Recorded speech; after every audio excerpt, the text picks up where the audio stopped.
According to oral traditions, it is generally believed that the Batembuzi were the founders of the Bunyoro kingdom. Their existence is shrouded in a lot of myth, mysticism, and legend. They are believed to be gods hailing from heaven. There is very little concurrence among scholars regarding the Batembuzi time period in history, even the names and successive order of individual kings. It is believed that their reign dates back to the time of Africa's Bronze Age, and there were 22 kings in total who ruled over Bunyoro, with Isaza being the last of the Batembuzi. During that time, there were the heavens and the underworld, the earth. Ruhanga ruled over the heavens, and the underworld was inhabited by outcasts who had been thrown out of heaven. One day, Ruhanga's son, Isaza, out of curiosity decided to explore the underworld. He was fascinated with the different lifestyle the people of the underworld lived and stayed over for a long time. He met a princess of the underworld and fell in love with her. However, because of his long stay, he could not make his way back to the heavens and got stuck in the underworld.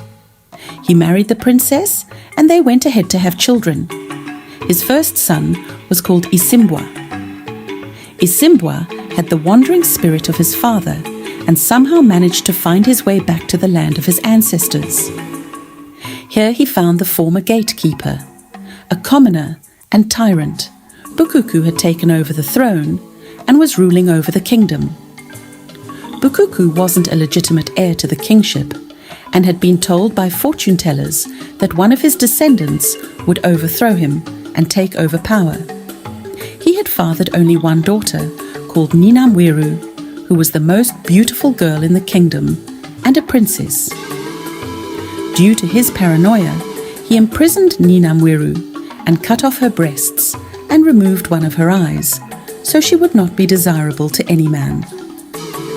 One day, while on his adventures, Isimbwa stumbled upon the dungeon Nyinamwiru was being hidden. He was mesmerized by her beauty and touched by her sorrow. He immediately fell in love with her and rescued her from the prison. They ran away and soon married and had a son whom they called Ndahura. When Bukuku found out what had happened, he was very furious and immediately ordered a wide search for the little boy, his grandson. Remembering the warnings from the past, he sought to execute the little boy before he grew into the man who would eventually overthrow him. Ndahura was captured and Bukuku decided to end his life by throwing him in a river. Nyinamwiru begged and pleaded with her father to spare her only child. She vowed to migrate to the outskirts of the kingdom, to the lands unknown, and raise the boy away from her father's kingdom. But Bukuku was adamant because the boy had royal blood flowing through his veins and was a legitimate claim to the kingdom he had grabbed. He went ahead and hurled him into the river and believed his troubles were over. He had killed his adversary. As luck may have it, the gods were watching over their grandson. The baby's umbilical cord got stuck on a tree branch and was saved from drowning.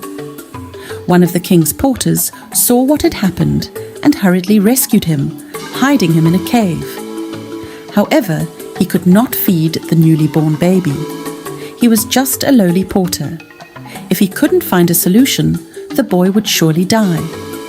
The gods saw their grandson was in jeopardy.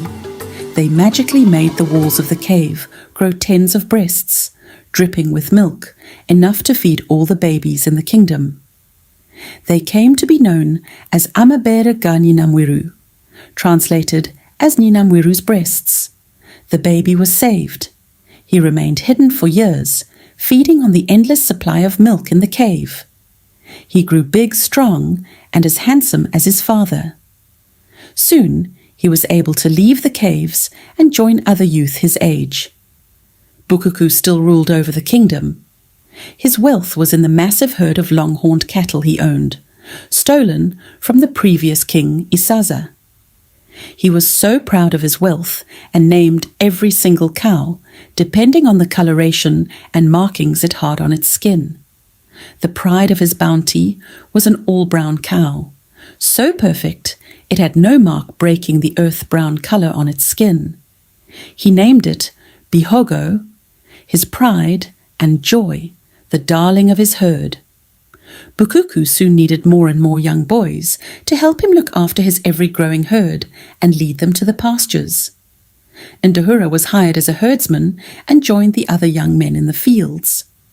One day, unfortunately, a lion attacked the herd and killed darling Bihogo. Word spread fast through the kingdom. Bukuku was livid. His most precious and expensive cow had died. He ordered everyone to search for the boy who was responsible for the neglect that led to the death of his beloved cow. He was to receive the harshest punishment ever, and later beheaded. Ndahura heard about the search parties hunting for him. He decided to preempt the second attempt on his life. He evaded the bodyguards, slipped into the king's quarters, and waited for him. When Bukuku was relaxing on his favorite stool, Ndahura sprang forth and speared him in the back. Bukuku was shocked that anyone would penetrate his heavily guarded palace. He inquired in surprise who the young lad was. Ndahura proudly declared he was his grandson, true heir to the throne, and went ahead and stabbed him to death, marking the end to the tyrannical king's rule. Ndahura declared himself king and ruler of the Bunyoro kingdom. The people welcomed him because of his unmistaken remembrance to his great-grandfather, Isaza. He was a great warrior and strong king who went ahead and expanded the kingdom to as far as all of southern Uganda, western Kenya, Rwanda, Burundi, parts of northern Tanzania, and eastern Congo. He was credited to introducing the long-horned cattle in the region, iron smelting, and coffee. Bunyoro kingdom grew in strength and was the most influential of all the interlacustrine kingdoms in that era. Ndahura abdicated his throne and disappeared around the Crater Lakes area in Fort Portal, leaving his son Wamala in charge. He left his capital at Mubende Hill in charge of his favorite wife Nakayima. Wamala continued his father's legacy, expanding Bunyoro further. He ruled on for a few more years until an outbreak of foot and mouth disease affected the kingdom, weakening the economy. Many people had to migrate to save their cattle. This made it easy for the Babiito, the next rulers of Bunyoro, to take over. Wamala, like his demigod ancestors, disappeared to a lake named after him in central Uganda. That was the end of the Batembuzi and Bachwezi Dynasty and the beginning of Bunyoro Kitara under the Babiito.